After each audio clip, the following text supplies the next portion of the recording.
Well, hey, all my friends, welcome once again to the Every Other Month Missionary Podcast. It used to be the every day, and then it was every week, and honestly, it has been well over a month since I have touched the microphone, attempted a podcast. This is episode 310, by the way. It might as well be episode 4000 or 2.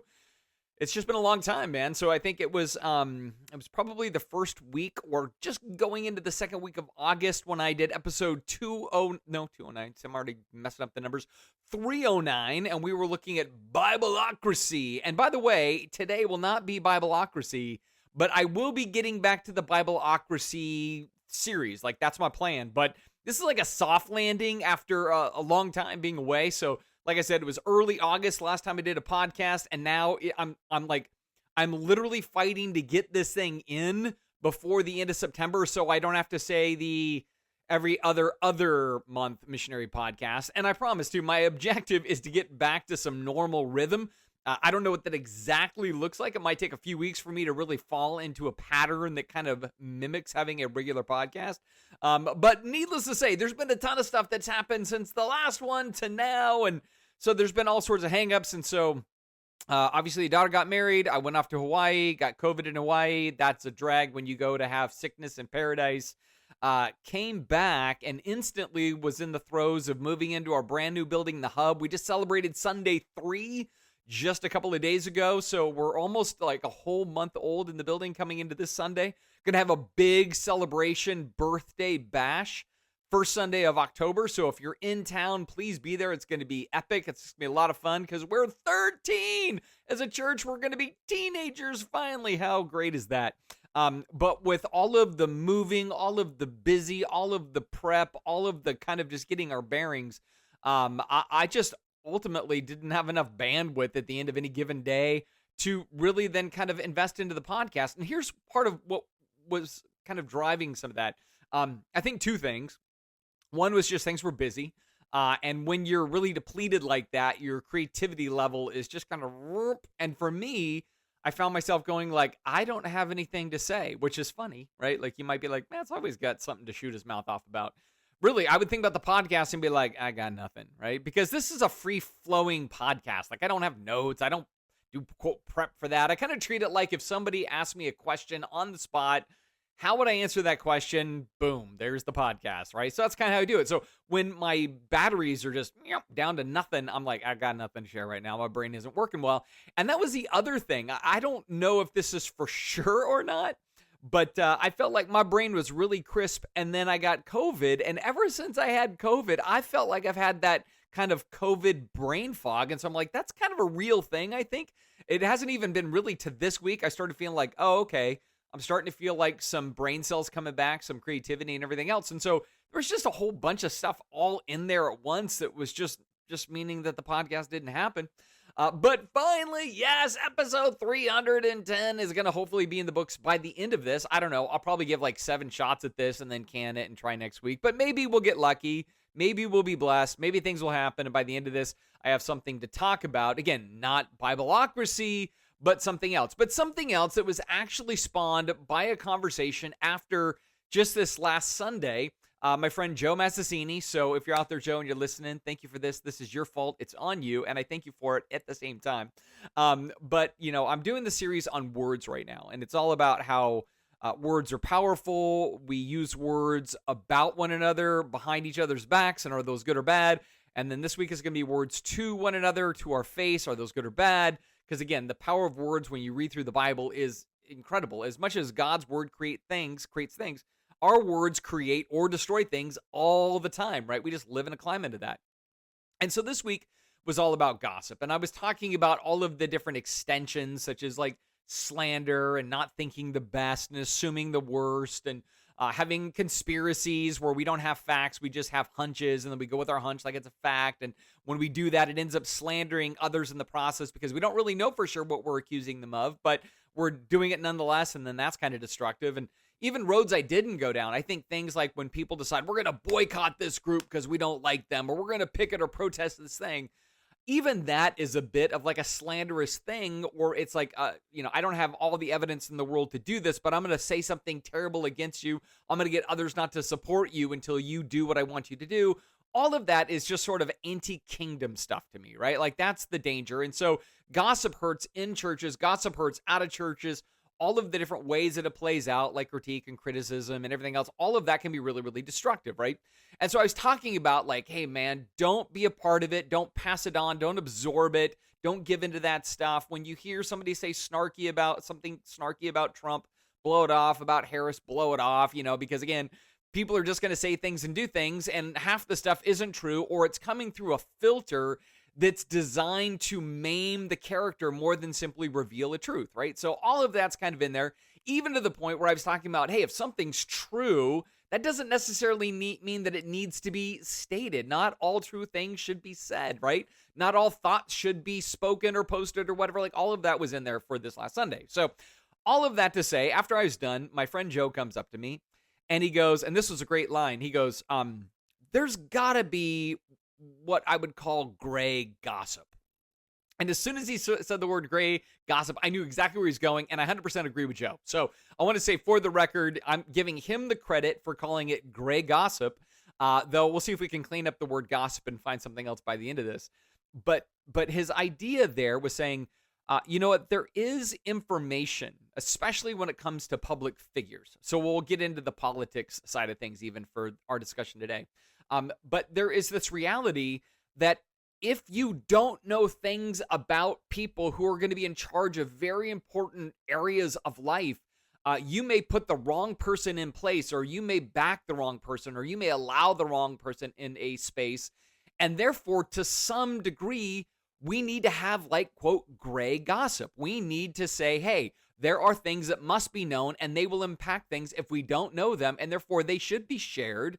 They should be learned about. They should be kind of put out into the airwaves, and we should absorb those things to make informed decisions about any number of things. You're hiring an employee. You're choosing a babysitter. You're bringing on a teacher. If you're somebody that runs a school, it doesn't matter the thing. A church is hiring a pastor. I mean, the sky's the limit on where, hey, there is some insider information that matters, and there is some hearsay that should be investigated. And what about that? Is there some space for this gray gossip? And yeah, I think there is, and part of that, again, I'm not going to get into a ton of verses today because I think there's some principles I want to talk about how we do that, whether we're sharing information or absorbing information. I do think there's some Bible things that matter. But part of the reason I think there is some space for this is because the Bible itself actually does that on occasion, right? So, for example, the Bible names names on occasion. There is Diotrephes in, I think it's 2nd or 3rd John. I know everybody's really big into 2nd and 3rd John.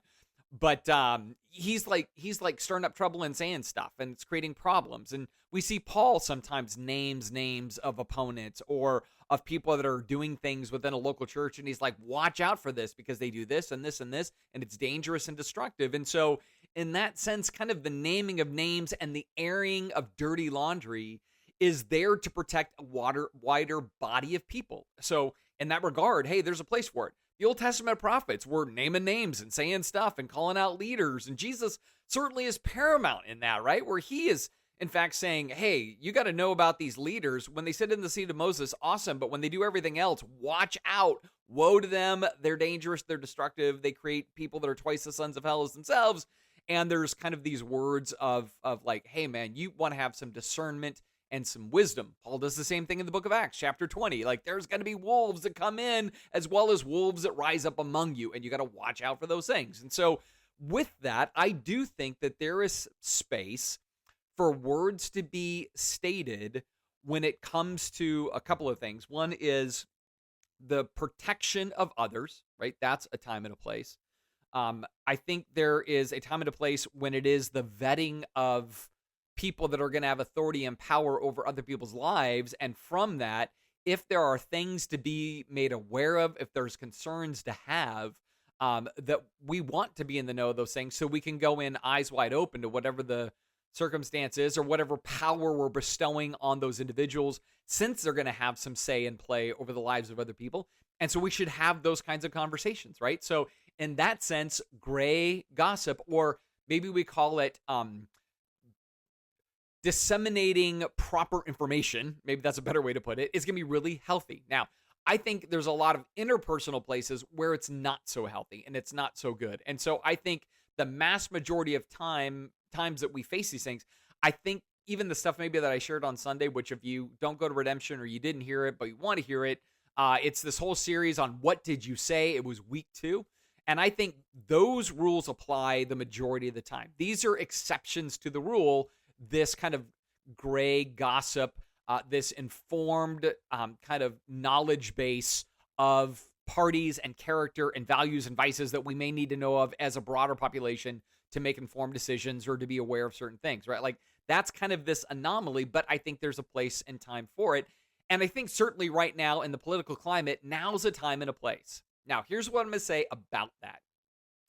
I think the majority, I'm going to start first with the press, then I'll go to the politicians. But I think the majority of the press that is out there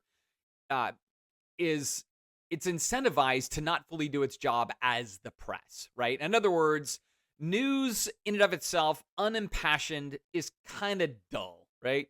And the news outlets know that news is dull. If you're literally doing it without bias, without passion, you're doing it like a courtroom where it's just the facts and no commentary and no tone in the commentary, it's kind of dull, right? And so whether it be MSNBC or Fox News or Newsmax or, Salon or Slate or, any of the outlets that you could pick, all of the podcasters and pundits and everything else, what they know is that they have to throw in some spice, man. They got to put in some flavor. They got to have some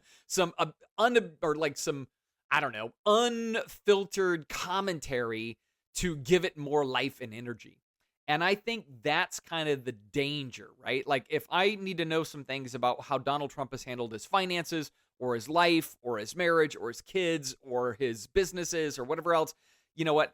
I should not get that information also loaded up with a lot of snarky, bitey, angry commentary. And on the same front, when it comes to Harris, right? If I'm wanting to understand, hey, what are her policies? What things have she's done that now she backtracks on and wants to do something different, or she's rethought or whatever else? Like, I want to go to those places that give me the most unadulterated facts possible so I can make then informed assessments and decisions about those things. But that's not how it works, right? There is always kind of like this tone, even in the way the names that are said, it's like, it's Trump, right? Like it's just, or it's Harris. And then we can't get her first name right, and there's always kind of these snarky little things about it. And that's where I do think it's not so much going into gossip as much as slander, as much as it's designed to get ahead of you being informed by putting a taste in your mouth that instantly makes you go, whatever they're saying must be associated with the badness of this person.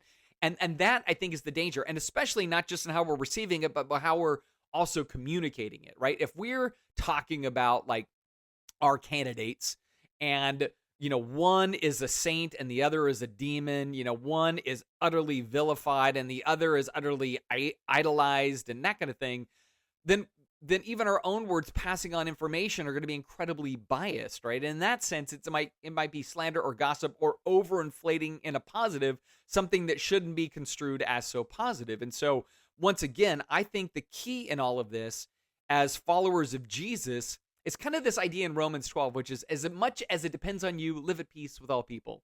And in light of that, to remember that our objective and job is to be a good neighbor to everybody. And our job in that is to speak truth, not lies, and to be in that kind of peacemaking in the truth, as opposed to trying to create division and friction and kind of promoting some truths and some lies and, some spin and some accuracy and all that. No, this is where we have to be the most stable force in our society, right? We need to not get baited in to all the ways it's being done, whether it be on the press side that, again, has to kind of put spice in the soup so it's not so bland, right? But then also in the politicians themselves, who tend to kind of pander in a more accelerated way, even what sometimes the press is doing. Now, in the spirit of naming names and everything else, I would say when I listen to the two candidates right now, when I listen to Harris and I listen to Trump, I do think that Trump, to a large margin, leverages more destructive language, right? I keep listening. I don't hear a lot of policy stuff. I hear a lot about our country's gonna be taken over by immigrants, and they're pouring in the millions, and be afraid, be very afraid. They're coming for your kids, they're coming for your family, they're coming for your home, your job, your everything. Like, I'm hearing all of that, and I go, probably not reflective of what's real or what is true. So there's a lot of slander of other populations. There's a lot of slander of the other party. There's a lot of slander of his opponent. All of that's in there, and you go, you know what? Probably not the best source of information. And on the same with the left, right? There are pundits out there for the left that are saying things and doing things that are incredibly destructive, and it's designed, both sides, it's designed to cause us to hate the other side, right? It's designed for us to leave our responsibility to love our neighbor and instead to vilify our neighbor. Instead of to realize that, hey, man, the people of this world are not my enemy.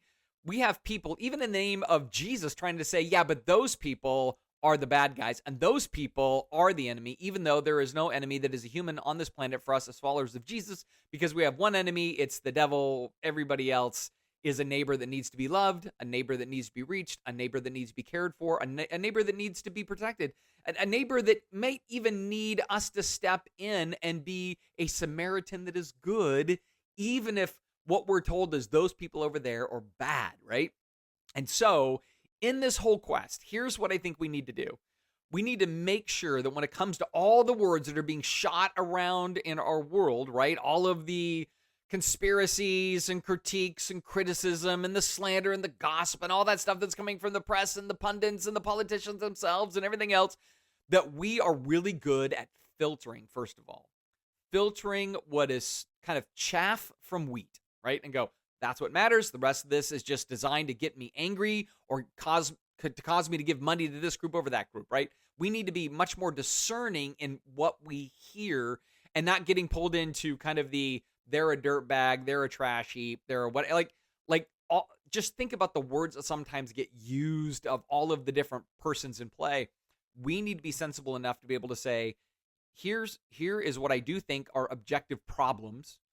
I'm not saying these because I hate one and love the other. I'm saying these because I think these are objective problems, and I can voice those objective problems without having to put some stank on my words in the midst of it, right? I don't have to put added venom or toxin into the way I describe things. I don't have to have this kind of like giddy up in my step verbally to get something said and understood. No, I need to do this in a very thoughtful and caring way. I need to make sure that I pass along information, talk about things in a way that is very thoughtful. That's A.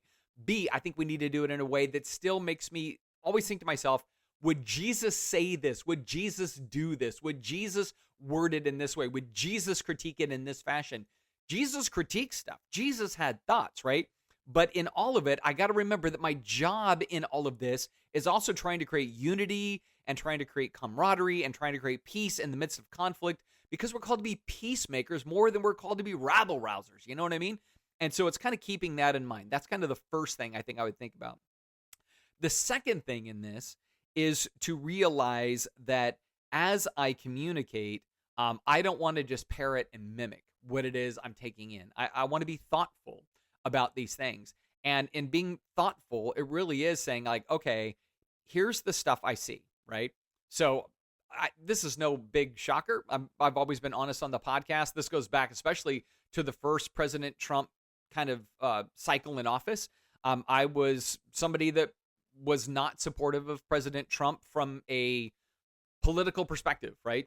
And frankly, less about policy and more, my concern is always for how it sets the tone for the church. And I saw that there was a tone getting set within Christianity and in the church as it came to kind of the backing of President Trump that I found very concerning, and I find more concerning today than I did then. So for me, I'm not trying to like vilify the guy and call him a bunch of names and get anybody fired up against him or whatever else. But I do in this go, like, I think he says some things and he does some things and he stokes some things and then calls himself a Christian, and then it stokes Christians to kind of have the same tone and attitude, and again, it erodes the loving of neighbor. It erodes the spirit of Christianity, right? And even when people say, but he's defending religious liberty and he's defending the evangelical Christians and all of this stuff, I'm like, but the tone is so contrary to Christ. I think the approach is so hostile and so fear-based over faith-based, and it is very far from Jesus. It's very close to, I think, religion in sometimes its worst forms, that I go, I think this is an unhealthy person for our culture and the climate that we're in, right? So I should be able to say that, and I'm not trying to slander or gossip. I think his words can speak for themselves very clearly, and we all hear those words. But my objective in this is not to then unnecessarily poke at things that aren't true, to stir up speculation, to say that there's, all these things in play that I don't have the information on or whatever else. No, this is where we need to go to healthy sources of information that have verified and fact-checked themselves. And then when I'm armed with that information and I make a decision, in that decision, I don't have to also be impassioned. And as I relay why I think what I think to other people, I should not be trying to also, like I said, load it up with extra things designed to get people emotionally fired up because of the tone that I use. Now, if people get fired up, they do. But I think we always want to remember, I'm not trying to belittle as I communicate. I'm not trying to shame as I communicate. I'm trying to simply communicate in a way that is clear and concise. And I think even in that kind of willing to absorb a contrary idea, willing to retune or craft or consider my ideas as I have them, and then from that kind of move forward. But in all of that too, making sure that what I'm trying to do as I communicate is not be feisty, right? That's the thing, not be feisty, but be generous and be gracious even in those communications. And for me, that means also, like, deep down in my heart, like if I feel like I'm getting angry or frustrated or mad or desperate or fearful if this happens, and therefore that starts to drive my words, that's when I know my words probably aren't going to be healthy, because all of those things are not really from the Holy Spirit, right? All of those things are from some other source in some other place, and I need to kind of have it in a more sensitive, sensible format, right? So I shouldn't be fired up, because if I am, I'm probably going to say it poorly, and I'm not going to be generous, and I'm probably going to try to load up what is factual with what is emotional. And again, I think that then is going from kind of like gray gossip into agenda-driven gossip. And I think that's the dangerous space that we can end up in sometimes, right? So in all of this, I guess to kind of like round things out or whatever else, it's to say, hey, what are my motives, right? If I am taking in information about another person, or I'm sharing information about another person that falls into this gray area, it really has to come back to my motives and my methods. And if my motive is I just want to hurt them, that's a bad motive. If my motive is I'm just fearful, that's probably a bad motive. If my motive is to say I want there to be clarity, that's a good motive. If my motive is to be like, this isn't personal, it's informational, that's a good motive. And then my method in that should be, hey, I'm not here to try to start a bonfire and throw gas on it. My motive is to talk thoughtfully, with a certain level of responsibility, with as much a disimpassioned kind of voice as I can use. And that I'm not trying to, quote, win or beat or best somebody on the other side of a discussion when maybe we're talking about the character and values and vices of people. But rather, I'm just trying to sensibly articulate these things, because I sensibly try to articulate them first to myself before I give those to other people. Like, that should be the spirit of all of it, right? Because again, what we're not wanting to do is, again, create division in the midst of this. Division can happen, but it shouldn't be our goal. And we shouldn't take great glee and like, oh man, and I pissed them off on the other side. I love watching liberals' heads explode. Oh, love watching the snowflakes just freak out and melt on the spot because they just can't handle it and they're so woke and whatever it is. Like, we don't want to be in that space, right? We want to be as sensible and sensitive and clear and concise as we possibly can, because again, that is going to be the way forward and making a society better. And I think it's the way forward in the way of the kingdom, right? I mean, throughout the Bible, there's these great verses like, hey, a kind word turns away wrath. Like, that's really important. You can have words that are like sword thrusts. They get nothing done. But the wise are sensible in what they say. The wise are measured in what they say. The wise aren't trying to stir up a fight in what they say. The wise are trying to establish unity in what they say. And that's really the space that we want to inhabit, right? When we talk about all the current political stuff, because it's going to continue to ramp up, right? We need to be a sensible voice no matter where you land. You might land opposite of me. Like I said, I've always been like, I know the term is like never Trumper. I think that's a little derogatory, honestly. I've just always been in the space of like, I was reared in a GOP that said character matters. And I was reared in the idea that if you claim the name of Jesus, you really need to conduct most of your life like Jesus. You're going to have foibles and problems and mistakes and say stupid stuff. We all do, right? But there should be this general disposition of like, man, you remind me much more of Jesus than you don't. And I would say for those reasons, ever since President Trump first put himself in the race way back, like before 2016, I'm just like, this is not a person that I can support. Not because of policies, not because whether I think he's better or worse for America when it comes to economics and things of that nature. I just kind of go like, I've had a very consistent conviction for all of my adult life on who I would throw my vote behind, and this doesn't qualify it, and I can't go down that road in good conscience, right? But for somebody else, I know you totally can, and I know you do. And I think in these discussions that we have with one another, we need to want to make sure that we're maintaining a mutual respect, a mutual thoughtfulness, and that we're not kind of falling into the vilification, the slander, the gossip, or whatever else in the process. We don't feel we need to load up our words with extra emotion, but we can let kind of a wise disposition in the exchange of information be the thing that kind of brings us together, right? That's kind of the spirit of this whole thing. So I think we're going to need this more than ever. I think we're going into this last stretch. In fact, it's going to be fun. The Sunday before the election, I'm going to do a whole thing on faith and or partisan politics, right? That's going to be picked before. But hey, we're a mail-in state, so most people have already voted by then. That's why I picked it, but just before the election.